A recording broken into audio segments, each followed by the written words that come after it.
अपने पसंदीदा शो के फुल एपिसोड देखने के लिए अभी डाउनलोड करें दंगल प्ले ऐप।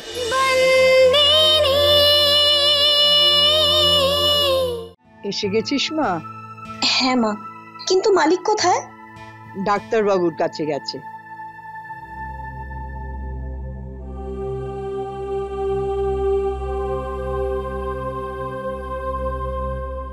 একটা কথা বলবো শান্তু? ওই সময় ধর্মরাজ ছিল, তাই তুই কথা পাল্টে দিলি। তুই ফিরে আসছিস তো মা? মা, আমি কখনো তোমার কোনো কথা অমান্য করেছি? তুমি আমাকে মায়ের মতো স্নেহ দিয়েছো। যদি তুমি বলো তাহলে আমি বাড়ি অবশ্যই ফিরবো, কিন্তু তুমিই তো আমার মা হয়ে আমাকে একটা শিক্ষা দিয়েছিলে না, যে মানুষকে তার আত্মসম্মানের জন্য নিজেকেই লড়তে হয়, আর যার যেখানে কোনো সম্মান নেই তার সেখানে থাকা উচিত নয়।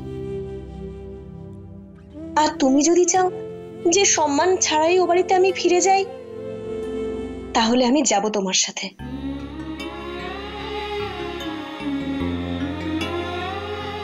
ঠিক আছে শান্তু, তোর মন যা চায় তুই তাই কর। আমি তোকে আসতে আর বলবো না।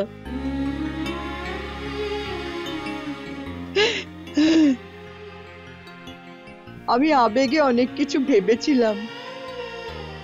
আমার স্বার্থের জন্য আমি তোকে বলেছিলাম।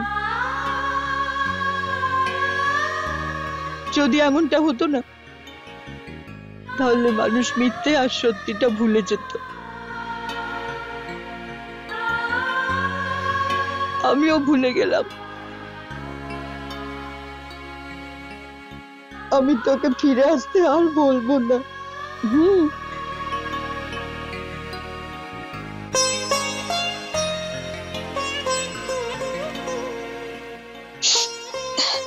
আমি যাচ্ছি মা। মালিকও এই এলেন বলে তোমাকে বাড়ি নিয়ে যেতে।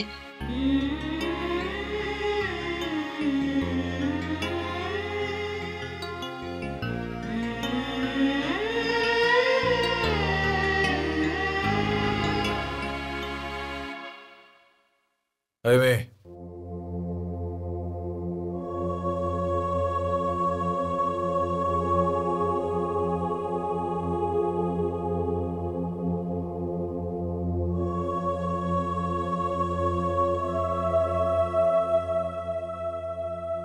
এই যে তুই সিদ্ধান্তটা নিয়ে ফেলেছিস না বাড়িতে না আসার, যেটা ঠিকই করেছিস তুই। কেননা আইনত এই বাড়ির সঙ্গে তোর আর কোনো রকম সম্পর্ক নেই। আইনত তুই আর ধর্মরাজের স্ত্রী নোস এখন। আর মা যে কথাটা বলছেন সেটা একদম ঠিক। মানুষের আত্মসম্মানের উপর অন্য কোনো কিছু জায়গা পেতে পারে না। কিন্তু আরো একটা বিষয়ও এই ক্ষেত্রে খুব প্রাসঙ্গিক, যে তুই যদি মায়ের সঙ্গে না থাকিস তাহলে উনি তাড়াতাড়ি সেরে উঠবেন না। আসলে উনি আমাকে জন্ম দেননি আমি জানি, কিন্তু তবু উনি আমার মা, নিজের মায়ের থেকে বেশি। যেটা তুই ওই সূর্য, বীরবা, কাদম্বরী আর হিতেনের জন্য করিস না, মা বহু বছর ধরে সেটা করে আসছেন আমার জন্য। আসলে আমি তোর স্বামী নই, সেই জায়গা থেকে আমি তোকে কোনো রকম নির্দেশ এই মুহূর্তে দিতে পারি না, কিন্তু একজন মায়ের সন্তান হয়ে আমি তার জন্য তোর কাছে অনুরোধ করতেই পারি। কখনো কখনো আত্মসম্মানকে একটু পিছনে রেখে অন্যের আনন্দ, অন্যের জীবনকেও একটু গুরুত্ব দিয়ে দেখতে শিখতে হয়, মানবিকতার খাতিরে। আর যদি এই বিষয়টা তুই তোর মতন করে বুঝতে পারিস তাহলে ঠিক আছে, আর না হলে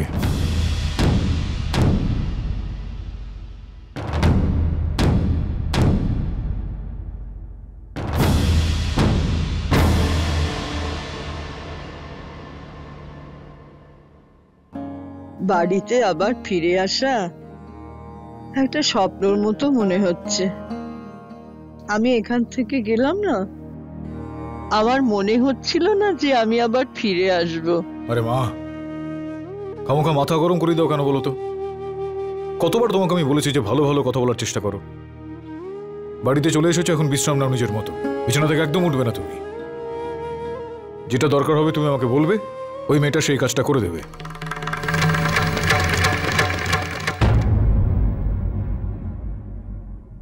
কি বললে? কে করে দেবে? আরে তোমার যা দরকার হবে তুমি আমাকে বলবে। এতজন রয়েছে এই বাড়িতে, দিদিভাই আছে, বাবা আছে, আমি আছি, ও আছে। এবার কথা কেন পাল্টাচ্ছিস? তুই এক্ষুনি বললি না শান্তু সব করে দেবে? আরে এমন কি আর কাজ করতো মা? ও এদিক ওদিক শুধু ঘুরে বেড়াতো, ব্যাস। ও এখানে ছিল না বলে কোনো কাজ কি বাকি পড়েছিল নাকি? সব কাজই তো ঠিকঠাকই চলছিল না? ঠিক বলেছিস তরু।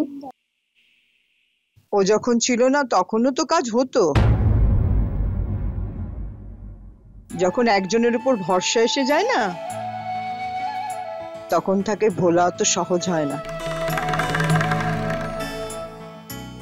তুমি ওকে আপন করেছো কি আপন করনি, কিন্তু আমি ওকে আমার মেয়ে মনে করি।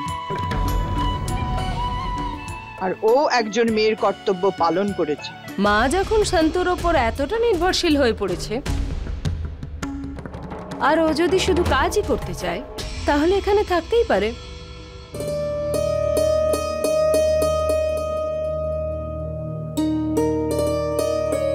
এভাবে কেন দেখছেন আমাকে?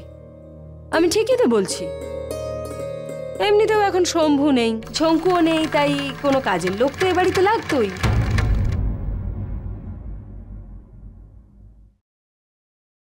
শান্তু এ বাড়িতে চাকরানি হয়ে আসবে না।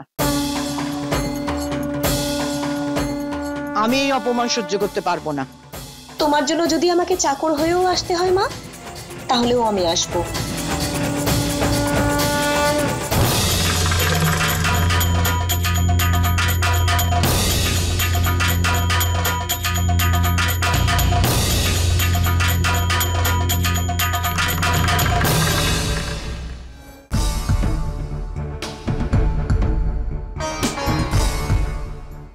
তুই কেন এসেছিস এখানে? যে বাড়িতে তোর সম্মান নেই, সেখানে এসেছিস কেন? আমি নিজেকে ঠিক সামলে নেব। মা, নিজের সম্মানের থেকে বড় আপনজনদের খুশি হয়, এই কথাটা আমি বুঝতে পেরেছি।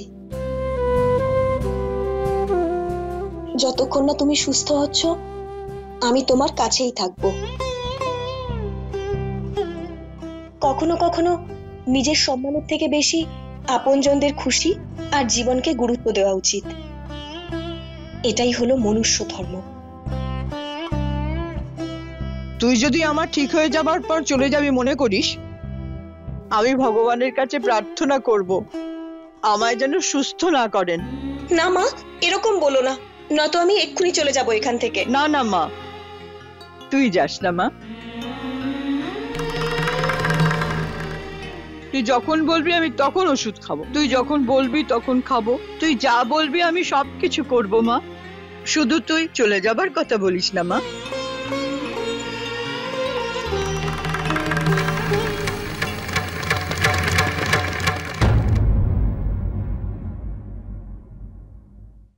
তুই কোথায় যাচ্ছিস আবার?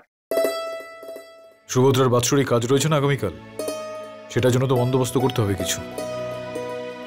তোমার খেয়াল রাখার জন্য তো এসে গিয়েছে মেয়েটা।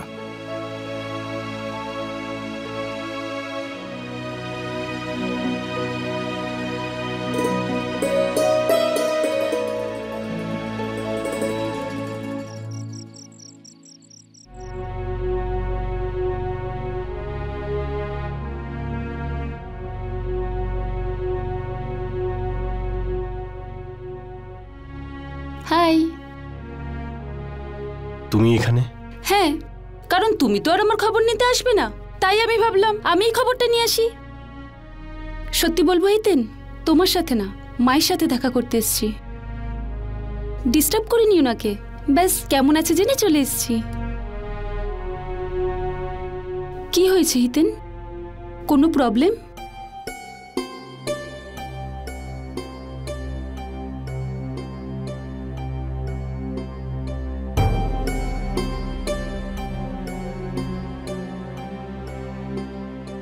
বাবা শান্তর ডিভোর্স হয়ে গেছে তোরাল, যাতে খেমি সম্পর্কে আমার মাসি না হয় আর আমাদের বিয়েতে বাধা না থাকে। কি? তোমার আর খেমির যাতে বিয়েটা হতে পারে তার জন্য শান্ত ডিভোর্স পেপারে সাইন করে দিয়েছে? আই মিন এটা কি করে হতে পারে? এত বড় স্যাক্রিফাইস! জানি না এটা কবে হয়েছিল আর কিভাবে হয়েছিল তোরাল, কিন্তু এবার আমার সময়। আমি সিদ্ধান্ত নিয়ে নিয়েছি বাবা আর শান্তকে যেভাবেই হোক আবার এক করব। আর এই কাজের জন্য যদি আমার কোনো রকম সাহায্যের প্রয়োজন হয় আমাকে বলো, আমি তোমার পাশে আছি। হ্যাঁ তোরাল, আমি জানি যে তুমি আমায় সাহায্য অবশ্যই করবে, কিন্তু এই কাজটা তো আমি একাই করতে চাই।